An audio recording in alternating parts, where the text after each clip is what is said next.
What's going on there, YouTube, and welcome back to another comic book video.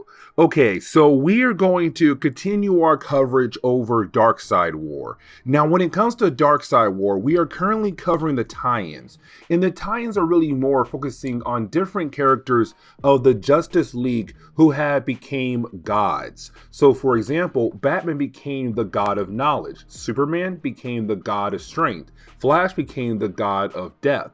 Now, this one here is going to focus on Green Lantern, Hal Jordan. Now, here's the thing though, because in the earlier parts of the main storyline of Darkseid War, we didn't see Hal become a god. Matter of fact, he watched his other teammates become gods and kind of questioning the idea of them being gods. But this tie-in right here, we're going to see Hal Jordan become a god, the god of light.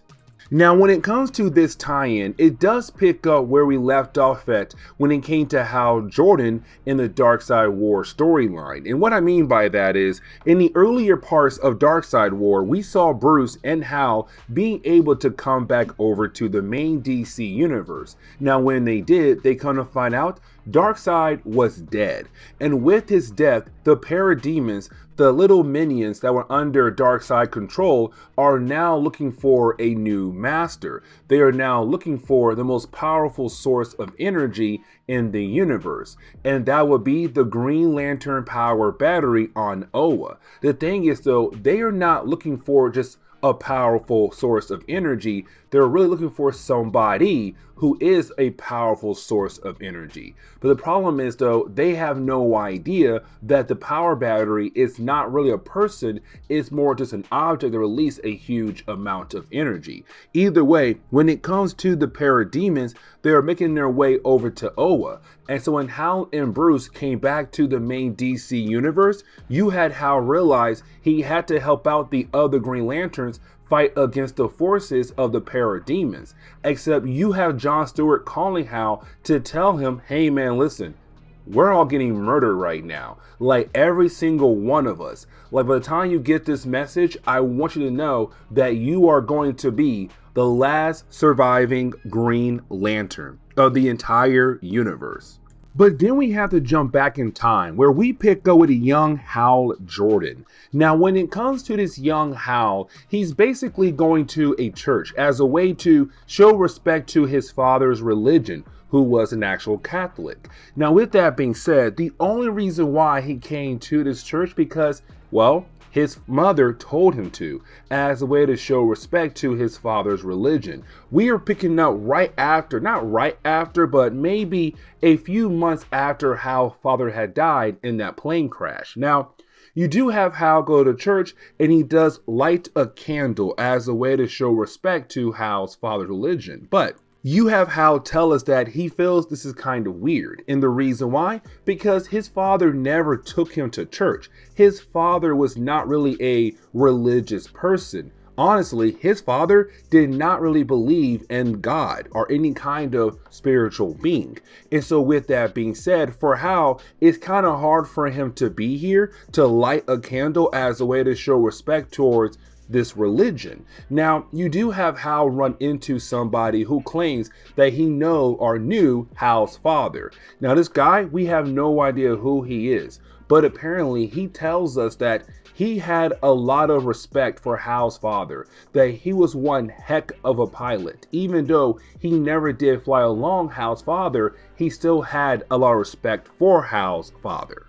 Now, you do have us go back to the present day where we pick up with Hal arriving back to Oa. Now, when he does arrive back to Oa, he begins to ask his ring, hey, is any Green Lanterns alive? Of course, it's a huge fat zero. The only beings who are currently being detected right now on Oa, of course, is the parademons. Now, here's the thing, because this is how kind of diving deep into the idea of understanding the parademons, but also the mother box. Now, the mother box is some advanced technology from the new gods. Now, with that being said, when it comes to the mother box, it's able to teleport you across the universe or to Apocalypse or even New Genesis. but on top of that, it's technically used as a way to control the parademons. Now, Darkseid used it as a way to control the actual parademons, but the thing is, Darkseid is dead, and so with his death, the parademons are just going on a rampage. They are looking for somebody to actually control them. But the thing is, so is the mother box. Because like I said, the box is used as a way to control the parademons. And so it's also trying to find something or somebody to control it, to control, of course, the parademons. But the problem is, though, the powerful source they detected was the power battery. But the power battery is just an object of willpower. And so with that being said, there's nothing there inside of it to say there's a powerful God that can control us. It's technically looking for a new God to control it. Now, with all that being said, apparently when it came to the mother box, the parademons grabbed it and put it inside the power battery. And so the power battery and the mother box are now one. But like I said, it's still looking for some kind of person to control it. And so what they did was they tried to take different Green Lanterns and hopefully turn that Green Lantern into a god, so then it will be controlled by the new god. But unfortunately, none of the other Green Lanterns were worthy enough for the power of the mother box. But then we jump back to the past, and when we do, we kind of pick up with young Hal expressing that he truthfully hates God. And the reason why, because he feels like God just watched his father die and not try to do anything at all to save his father's life. Now, here's the thing, because you do have our mysterious person tell Hal that's not fair, because that's God's job. God's job is to just watch us, and that is it. Unfortunately, he cannot intervene at all like you wanted him to do for your father. And so he had no choice but to sit there and watch your father die. Now, this is going to lead into some kind of lesson for young Hal to basically learn.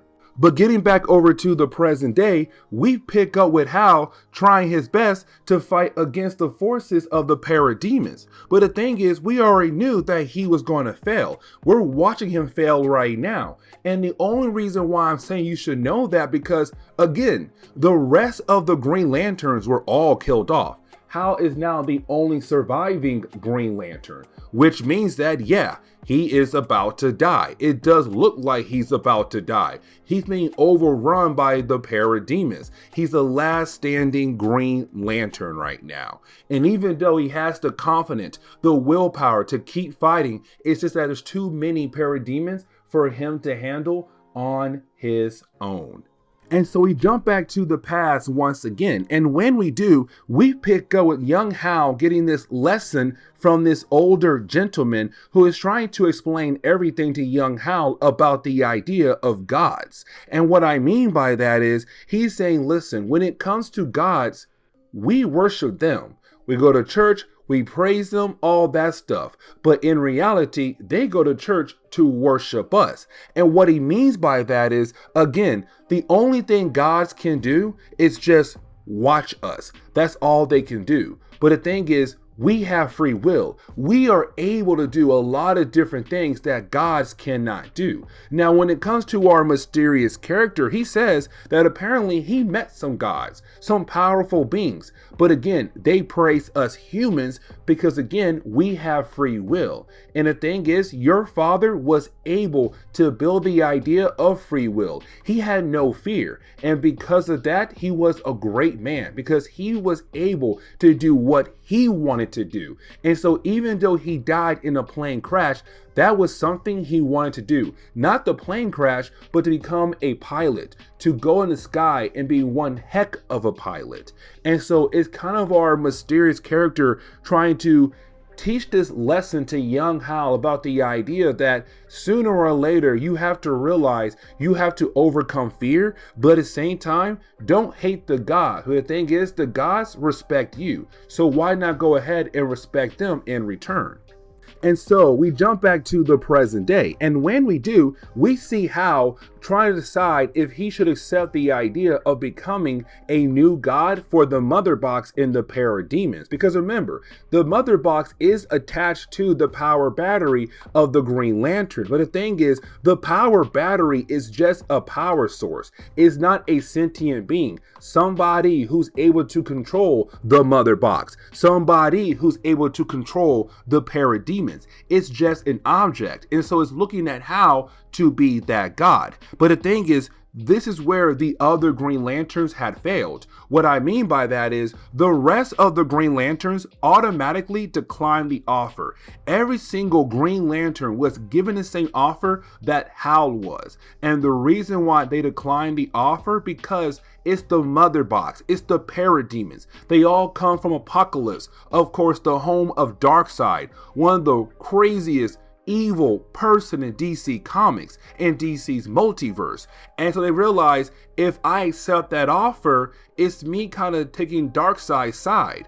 And that's why you had all the Green Lanterns say no, basically, to the idea of becoming gods. But the thing is Hal saying, if I'm able to take this power and try to find a way to fix all the damage that was done by the parademons, then I am going to accept the offer. But at the same time, I want to show, no matter what, it was my choice. It was my will to go ahead and accept this kind of power, the mother box. And so you have the mother box begin the process of bonding with Hal Jordan, to the point where he loses his Green Lantern ring and gets a brand new ring and becomes the God of Light.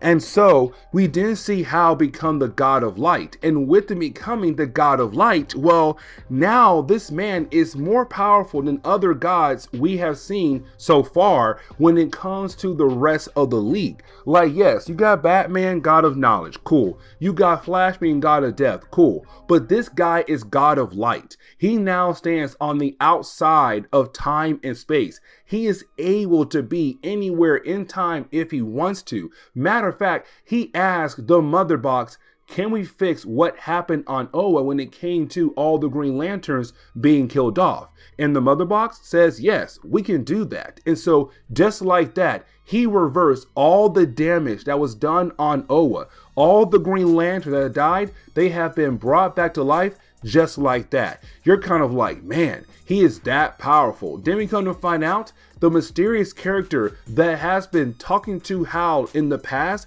the young Hal, was just our present day Hal. Because again, he stands on the outside of time and space. He is able to be anywhere in time if he wanted to. And so this man went back in time to talk to his younger self, to motivate his younger self to begin the process of building up that willpower. And so it's him saying, I'm the reason why I broke fear. I'm the reason why I was able to give myself that willpower. And so right after he did all of that right there, he then asked the mother box to destroy itself, to turn him back into a regular human being. Because the only reason why he tried to become a god is to fix what happened on Oa. With that being done, he's kind of like, okay, cool, guess what? I don't want this power at all anymore. This power is not for me. Right now, this power is not really giving me free will. And so